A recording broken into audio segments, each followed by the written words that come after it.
Mangwana ni Malelepo Fukenjani, Klikwas Dumela Vanave Africa. Welcome to Africa. Good morning, the news and current affairs show bringing you everything you need to know happening on the African continent and beyond. You are joined by Ashwin Mberi. We will be joined by Arrie Hougaard later in the broadcast as he delivers the South Africa report. But prior to that, these are some of the top stories we're looking at. Equatorial Guinea cabinet quits after missing government targets. High IMF debt continues to weigh on African economies. South African unions warn workers against anti-migrant protests. And controversial Zimbabwean businessman Wicknell Chivayo secures role in Kenya airport expansion. And of course, as you know, the World Cup is going on in the USA and Africa continues to make us proud. Here are the African results from last night and this morning. Ghana getting the best of Panama with a late goal. Ghana would have hoped to have dominated that game, but what they ultimately needed was 3 points in the same group with England and Croatia, where England beat Croatia 4-2. So Ghana ready to take it to the next level. And the game of the evening, Portugal failing to win against DR Congo, lower ranked than the Portuguese team, which contains the likes of Bruno Fernandes and Cristiano Ronaldo, the Leopard, as they call themselves, the Leopards of Congo, making sure that the points are split even between the two teams as Africa continues to assert itself at the World Cup. This is Africa. Good morning. We'll be heading into our top stories shortly. Namibia is a land of movement, with waves that never stop reaching forward. Here, adventure is not something we search for. It is something we are born into. In every corner of this country, creativity rises, from artists, from athletes, from dreamers. And when the world comes to explore Namibia, they discover something extraordinary. Because when sport moves people, creativity moves ideas, and tourism moves the world toward us. Something powerful happens.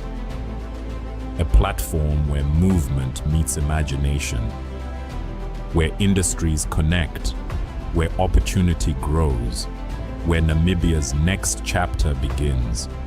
Welcome to the Creative Sport Tourism Expo. Exhibit, partner, experience. Creative sport tourism.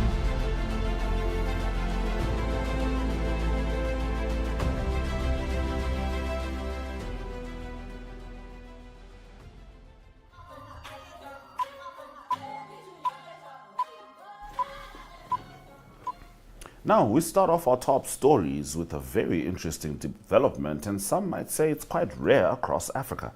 Equatorial Guinea's cabinet has resigned after failing to achieve its objectives. Vice President Teodoro Nguema Obiang Mangwe announced. Obiang, who is also the son of President Teodoro Obiang Nguema Mbasogo, said the Prime Minister submitted the resignation of all government members because they had only achieved close to 10% of their targets.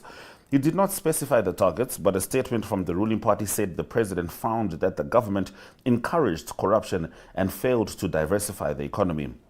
President Obiang has ruled the oil-rich West African country since 1979 and has appointed family members to key positions. The outgoing administration was appointed in 2024, with Manuel Osantsue Nsua serving as Prime Minister. The Vice President said the resignations reflected the principle that responsibility in public management must be matched by results, adding that implementation levels were insufficient compared to commitments made. The ruling Democratic Party of Equatorial Guinea said the president was dissatisfied with the government's management, citing misuse of state resources, stalled development projects, and failure to diversify the economy, particularly agriculture. Of course, it is worth noting, as noteworthy as it is to see a government being told to resign after not meeting its targets, the state of that country should also be subject to the president's actions, considering that he has been in power since 1979. We now move over to our next story, and we are still talking economics, but this time with a little less politics. High reliance on International Monetary Fund debt remains a common feature in some African economies, providing short-term financial stability while creating long-term structural and fiscal challenges when borrowing becomes excessive or prolonged. One immediate consequence is reduced budget flexibility, as countries participating in IMF programs are often required to implement austerity measures, including spending reductions, tax adjustments, and subsidy cuts. Although these policies are intended to restore macroeconomic stability, they can limit investments in healthcare, education, and infrastructure. Recent developments in Senegal have brought attention to these challenges following disclosures of previously unreported debt, which affects access to new IMF funding and raised concerns over fiscal transparency and debt sustainability. Mozambique has also resumed discussions with the IMF on a possible new fund supporter program while continuing to address the impact of earlier hidden debt crises and weak economic recovery. Beyond these cases, IMF programs in Africa may evolve into long-term commitments instead of temporary interventions. While they can help stabilize economies during crises, prolonged dependence may signal weak domestic revenue systems, high debt servicing costs, and vulnerability to external shocks. Now, South Africa's largest labor unions have encouraged workers not to participate in anti-migrant protests and warned that employees who stay away from work to attend demonstrations on June 30 could face consequences. The country remains tense ahead of a deadline issued by anti-immigrant groups demanding that undocumented foreigners leave South Africa following weeks of sometimes violent xenophobic attacks. Four major unions, including the Congress of South African Trade Unions, which represents around 2 million people, said workers would not be protected if they failed to report for duty on June 30. The unions also supported President Cyril Ramaphosa's appeal not to blame migrants for South Africa's difficulties, saying the removal of foreign nationals from workplaces, communities, and public spaces would not reopen factories, repair municipalities, strengthen public healthcare systems, or create sustainable employment. South Africa continues to attract foreign workers because it offers more job opportunities than many African countries, although some politicians have blamed migrants for poverty and crime. Reports indicated clashes in Durban between police and Malawans awaiting repatriation, while Malawi said 10,000 nationals wished to return home from South Africa. And now in the last of our top stories, controversial Zimbabwean businessman Wicknell Chivayo, who has close ties with Kenyan President William Ruto, has secured a stake in the $2.9 billion expansion of Jomo Kenyatta International Airport in Nairobi. Chivayo's company IMC Construction Kenya is part of a consortium led by China Communications Construction Company and its subsidiary China Road and Bridge Corporation. The consortium received the contract through a competitive bidding process after the cancellation earlier in 2026 of a proposed 30-year concession involving Gautam Adani's company amid corruption investigations. The project includes construction of a new passenger terminal and an additional runway at Kenya's busiest airport, which currently handles approximately 8.8 million passengers annually and exceeds its design capacity. The new runway is expected to be completed by 2029 and increase aircraft movements from 14 to 63 per hour. Construction is anticipated to begin this month, with financing expected from Kenya's National Infrastructure Fund and commercial loans backed by future air passenger service charges. The contract award has attracted scrutiny because of Chivayo's relationship with President Ruto and his previous dealings.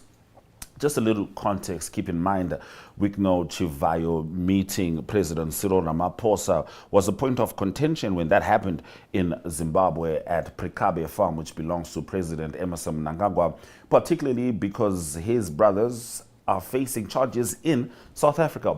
Wicknell Chivayo's company itself was wholly rejected by Namibians with regards to printing Namibia's ballot papers. So across Africa, we are seeing alarms being raised around this character, but of course, the money is certainly louder. This is Africa Good Morning. Shortly, we'll be joined by Arrie Hougaard delivering the South Africa report.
All right, throughout the week we've been covering different subjects with regards to South Africa, but here is a man who knows how to make us zone in on only the most important. His name is Arrie Hougaard, starting out with the current affairs from Mzansi. In current news in South Africa, it's firstly good news. That is for the 8 big city metros in South Africa. And there's funds available, there's money that's been made available, and that is for upgrade infrastructure. So that is good news for the metros. It is the big cities like Cape Town and Durban and Johannesburg, Pretoria, Bloemfontein, Port Elizabeth or Gqeberha. So it's a big area. All the big metros in South Africa will benefit from that. The money coming from the BRICS Bank, they call it. It is the New Development Bank. So it's a new loan of $1 billion that's been made available. That adds up to about 16.2 billion South African rand at the current exchange rate. And it is for the following. It's for the boost of investment. His investment is for water supply, to better the infrastructure related to that. Also sanitation and also electricity supply in all the metros, and also solid waste management. So there's lots of metros that struggle a lot with this, so it's good news for the consumer. So since December, that is December of 2025, South Africa loaned quite a lot of money at the New Development Bank. So at first it was 28 billion South African rand, and now this 16 billion South African rand adds up to 44 billion South African rand that's been loaned from the New Development Bank. And it is also for urban rail corridors that's been improved, that they want to improve in the metros, and also hospital projects that's been assisted. So it's also need to understand that it's a loan, so money needs to be paid back. Lots of money to be paid back monthly. To give an indication, if it's over 10 years at 8%, the loan from the New Development Bank, South Africa need to pay monthly back about 400 million South African rand just to service the 44 billion South African rand loan. So it is quite expensive, but hopefully the infrastructure improvements will make a big difference in the metros. Also, further current news is related to the diamond industry or the mining industry, and the market is under pressure at the moment, and there's a risk at the Cullinan mine in South Africa for 1,700 jobs to be cut or to be lost. And it is the National Union of Mine Workers, NUM, that asked the government for government intervention, and that is after the London-listed Pentra Diamonds, they placed the struggling Finch mine under business rescue, and also they launched a retrenchment process that is at the Cullinan mine, where the 1,700 jobs can be lost. And so the the diamond market is down because of particularly the value of the smaller diamonds that went down quite a bit. But the mining industry, a big component of the South African economy, and the overall mining sector in South Africa, they contribute to about 6.1% of the GDP of South Africa. That adds up to about 477 billion South African rand.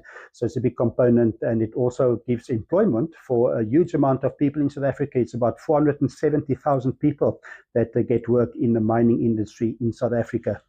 To close off current news, also it is South Africa that lost a jazz maestro and also a voice for the oppressed, and that is Abdullah Ibrahim, that passed away unfortunately at the age of 91 in Cape Town. So he's a piano maestro and he also anti-apartheid activist. So it's very sad to see Abdullah Ibrahim passed away. He will be missed, and also condolences to family and friends. So that is current news in South Africa.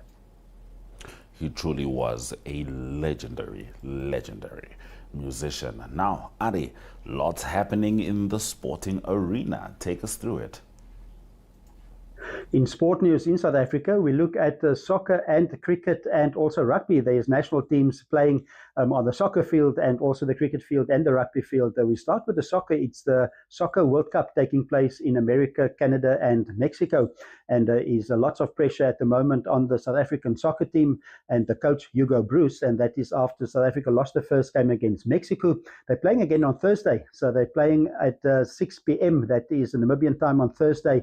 They play against Chechnya. So a very important game for South Africa. They actually need to beat Chechnya and South Korea, both those games, to try and qualify for the next round, the 32 teams going through from the 48 that's playing at the moment.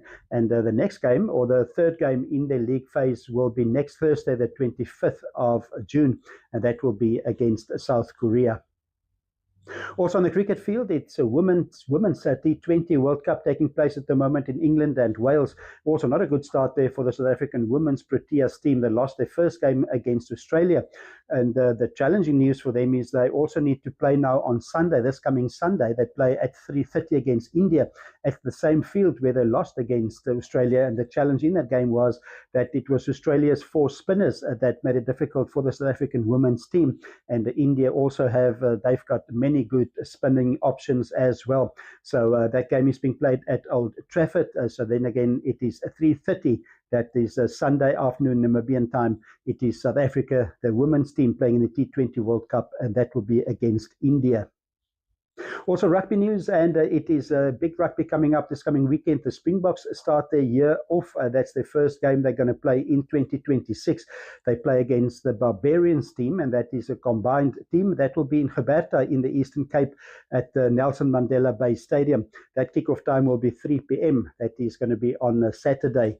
And it is an interesting team that Rassie Erasmus choose. Of course, all the Bulls players can't play in that test. They're playing on Friday.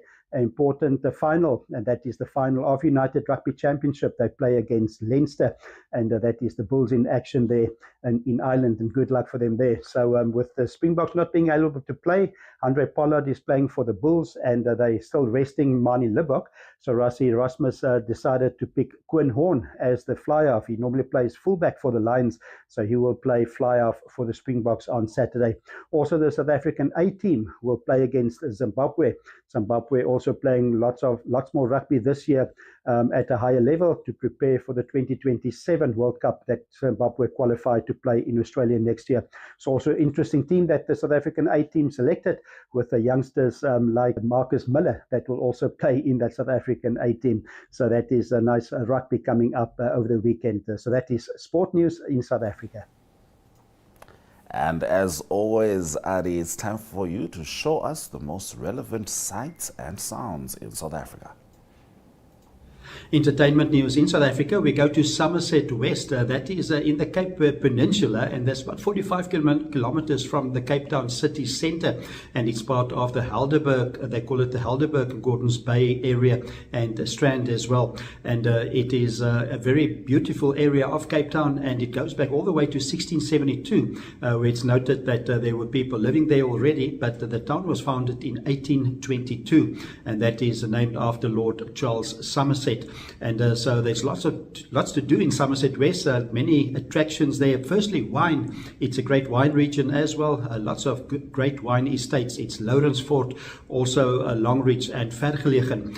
Firstly, if we look at Lourensfort, it's a very popular wine estate, founded in 1709 already. There you can have great wine, of course, and there you can have Chardonnay, Chenin Blanc, Sauvignon Blanc, great white wines, and also great red wines like Merlot, and also Shiraz and Cabernet Sauvignon. And also you can go there for a quiet afternoon and also eat some great food. There's the Millhouse Kitchen. That's also very popular there, and there's also a weekly market there as well at the Lourensfort estate. Then also there's some festivals also in the Somerset West area. The Helderberg Lights Festival is one of them, and the Strawberry Festival. And then also there's the Nature Reserve. That's the Helderberg Nature Reserve, and it is 363 acres, and it opened in 1964. And also for bird lovers, it's a great place to visit. And there's about 170 species of birds, and specifically the Cape Rock Jumper is one of the birds that's very popular for bird watchers to try and see in the Helderberg Nature Reserve. Also great beaches close to Somerset West. It is Strand and Gordons Bay. That's just a few minutes away from Somerset West. Obviously great accommodation as well. Visitors, people coming in from all over the world visit the area, stay in the popular areas that's close to this ocean. And then also lastly, if you love sport, you love golf as well. And Erenvale Golf Estate is one of the premier golf courses in the Cape Peninsula. Founded in 1995, it hosted several big tournaments like the South African Men's Open as well, and there's also a hotel and a spa that is at Erenvale. So it is Somerset West, a great place to visit when visiting Cape Town. Many thank you to many thank you to you, Arrie Hougaard, and you, the Africa Good Morning viewers, for joining us through this broadcast on DSTV 285, GoTV 25, oneup2.com, Network Media Hub, and NTVAFRIKA.MY.NA. Keep in mind, NTV Africa, Africa spelled with a K, is where you can watch all Africa Good Morning episodes as they come out at your own time. My name is Ashwin Berry. Tomorrow we return with a special focus on Namibia and, of course, some stories from broader Africa. Sweraz Jakanaka as we leave you with economic indicators.